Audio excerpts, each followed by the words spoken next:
Welcome, generous friends. We're going to talk today about Kanban and cats.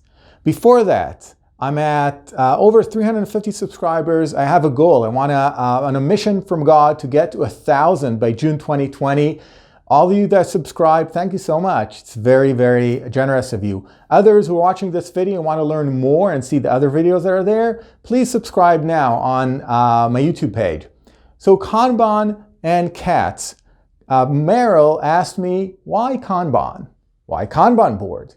And this could be a bit boring, so we're going to add a cat video somewhere over here. So you get really bored as I'm explaining about this, you can watch the cat. Now, if you guess the name of the cat, and you add it down in the replies below, in the comments, and you guess the right name for the cat, you're going to get a book from me, a free book that I'm going to post and send you. So guess the name of the cat. Why Kanban? Kanban, I mentioned already, is Japanese for card.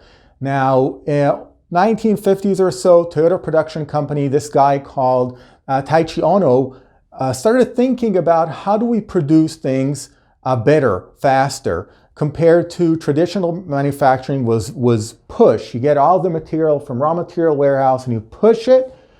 He was starting to think about what if we created pull for our production. And he came up with this crazy idea that if we had containers with cards and downstream stations would signal by sending a card, a Kanban, to an upstream station, telling it, now you can give us your material. So Kanban essentially is a production mechanism to signal upstream, now we are ready to produce downstream. That's very different from traditional manufacturing. Car manufacturing in the US were going down in the 70s and 80s. Part of it because they didn't know how to be flexible and adaptable to changing market needs. Why Kanban boards? Why is it so much now in software and in IT, human resources, marketing? What's the relationship? Well, in non-tangible work, meaning you don't produce vehicles, you need to represent somehow the work. You still want to represent the work you need to do. So you capture this on cards, physical cards. Or you can also use tools out there. There are many tools that you can use. And the physical cards represent work. But this is work not like in auto manufacturing. This is knowledge work, right? These are things you have to do. Now, the difference between a to-do board, that people ask me, well, isn't a Kanban board just a to-do list?